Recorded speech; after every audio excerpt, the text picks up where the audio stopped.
好，歡迎大家又嚟到投資最容易嘅頻道。繼上次段片講香港同買樓流程嘅分別，咁呢段片會再詳細講買英國樓放租按揭嘅詳細攻略啦。咁買英國樓呢，咁喺嗰邊就叫做 buy to let。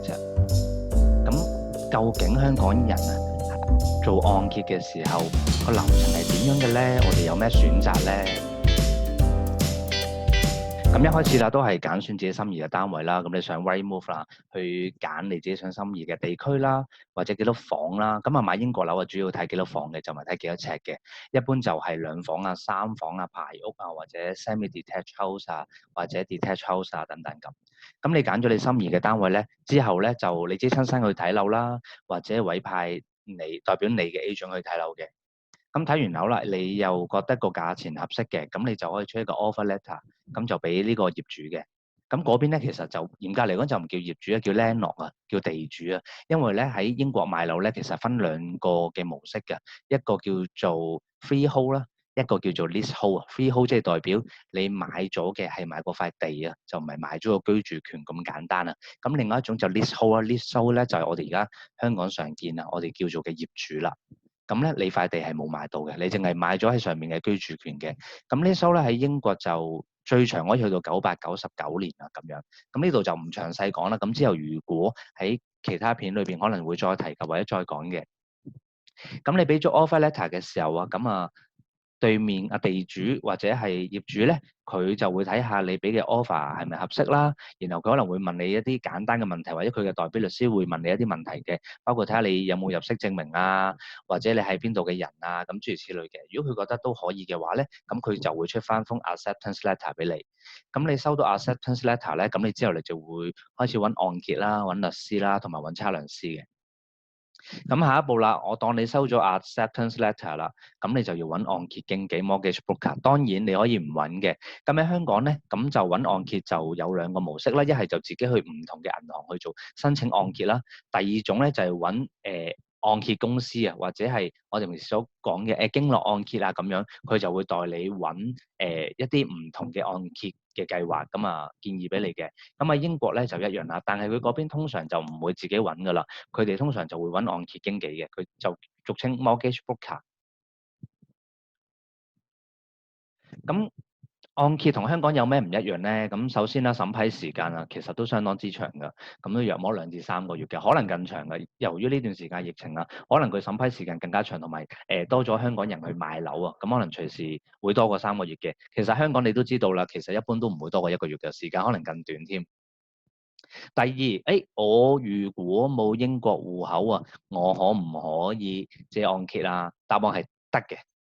咁咧，如果你揾 mortgage broker 啦，咁就幫你申請按揭嘅。喺呢一個時候，你唔使預先有英國嘅銀行戶口嘅。咁咧，為你提供按揭嗰間銀行咧，其實會同你開立屬於嗰間銀行嘅一個個人戶口嘅。咁你就唔使太擔心。基本資格啦，除咗英國本地人之外啊，海外買家當然唔係所有地方會計啦。香港暫時都會計入去佢哋個收入裏邊嘅。咁嗰邊標準咧，一般就唔會低過每年收入5萬磅啊，即係為翻港幣一年就50萬港紙左右啦。咁當然詳情就會取決於你嘅借貸銀碼啦，你嘅財務狀況啦，有冇其他借貸啦，有冇其他收入啦，諸如此類嘅。但係基本上，如果你收入太低嘅，佢就未必會借俾你嘅。另外，同香港一個好大嘅分別就係喺英國，如果你成功申請一個按揭咧，銀行係會收取一啲收費嘅。約莫就借款額1% 嘅，即係舉個例，你如果借咗100萬或者200萬嘅，每借100萬，可能收你1萬蚊㗎啦。咁另外一樣啦，同香港，如果你唔係 full pay 啊，咁你其實都要買一啲按揭保險嘅。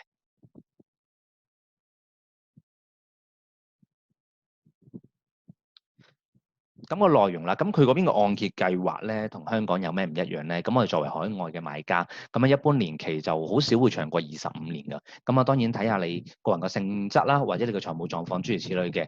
第二就係考慮嘅你嘅退休年齡啊，減咗你而家個歲數啊。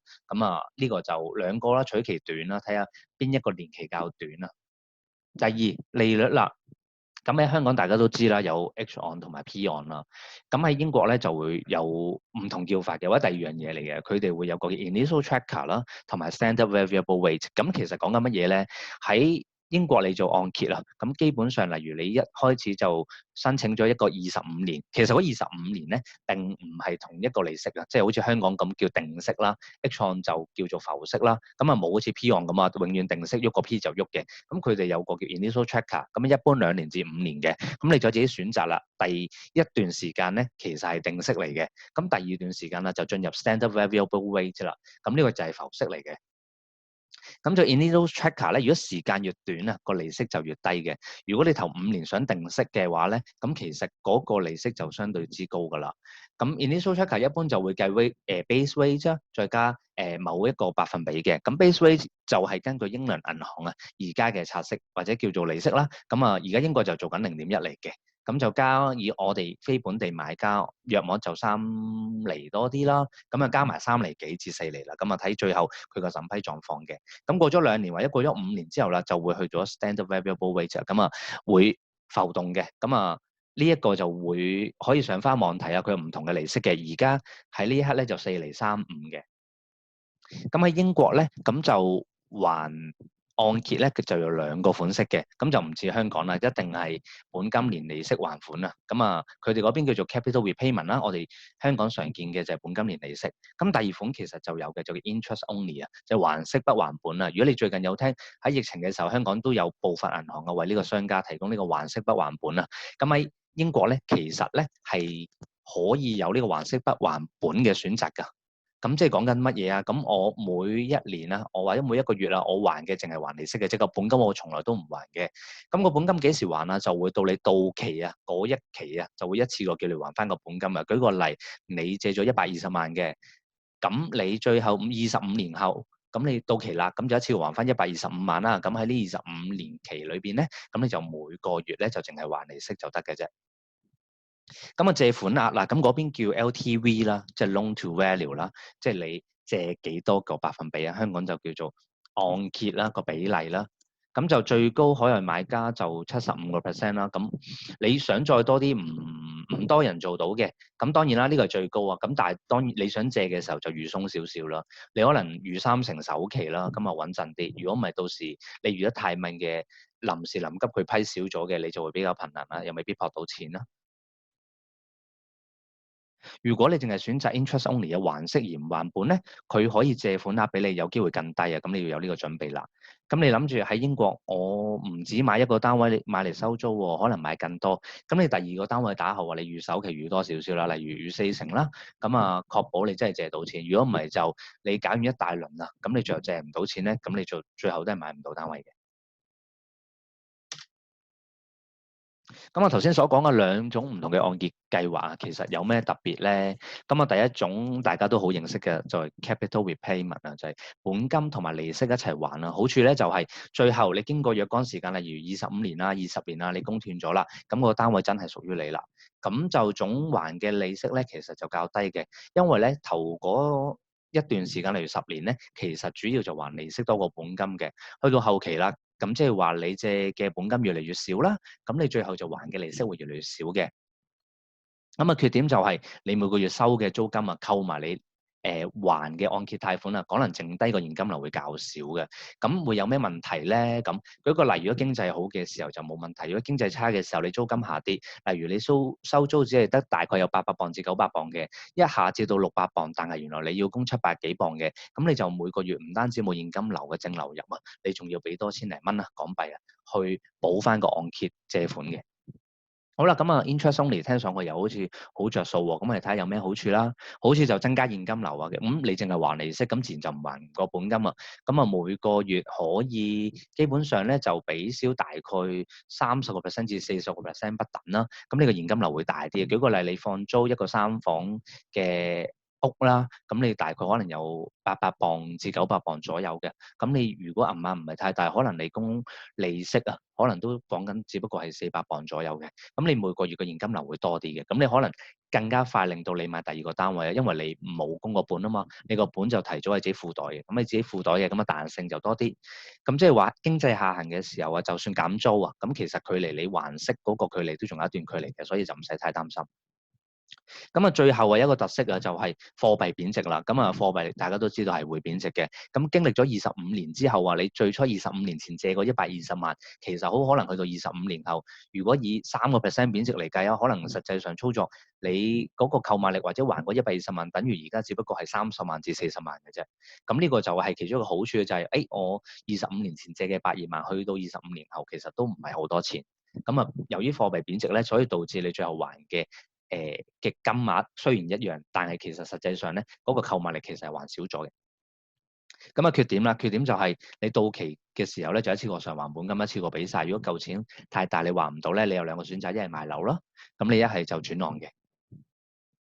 而當然啦，頭先都聽到㗎啦。咁如果你淨係還息不還本，你永遠借嗰個銀碼係冇細到嘅，咁你嗰個供款期嘅總利息咧就一定會高好多嘅。咁嚟緊咧就會同大家去睇下究竟啊，我哋假設啦，而家買20萬磅嘅一個單位200萬啦，咁啊借7成半，分25年，咁啊頭2年就 base rate 啦，就0.1%啦，再加3.4%啦，假設先啦，之後就浮息啦，或者轉按就4.35%。咁我哋每個月供幾多咧？同埋我哋年息年本咁啊還咗幾多咧？咁啊網上面都好多唔同嘅按揭計算機嘅，咁啊大家其實都可以隨便望下。咁啊而家就同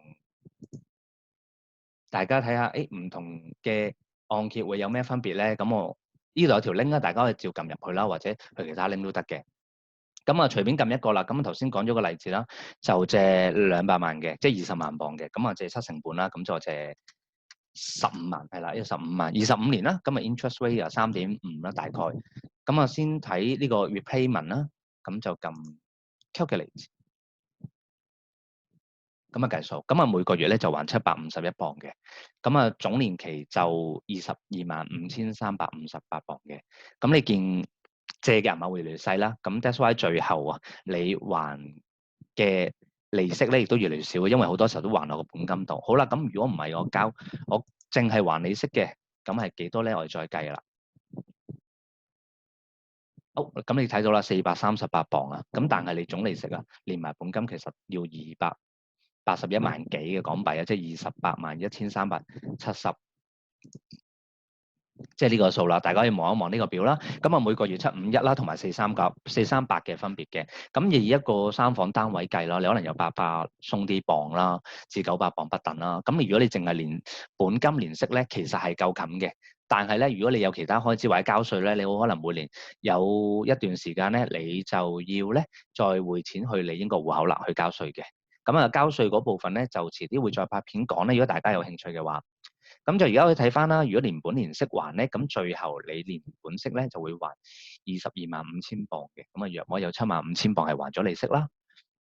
如果你連埋利息還咧，就281000磅嘅，咁都多差唔多56000磅左右㗎，咁即係50幾萬嘅。咁當然啦，你供多咗利息，其實你每個月攞嘅 cash flow 係多咗嘅，因為 cash flow 對於一個投資人嚟講好緊要嘅。即係如果你收850磅啦，let's say，咁其實如果你淨係還息咧，你每個月差唔多成400磅㗎，咁你差唔多4000蚊。咁如果你連息連本還咧，其實你每月得翻100磅1000蚊，咁啊4000蚊同1000蚊嘅分別啦。咁一年就12000同埋呢個48000嘅分別。咁你多咗錢嘅，你可能儲多10年到或者5年到，咁你有多個首期又買多個啦。咁啊當然取決於自己承受風險嘅程度啦。咁就最後呢啲利率啊，咁啊都係取決於你個人嘅背景啊、財務背景、銀行批幾多嘅。係啦，咁喺度咧就完咗英國買樓按揭個詳細情況啦。希望大家讚好啦、留言啦同埋訂閱。咁啊多謝大家。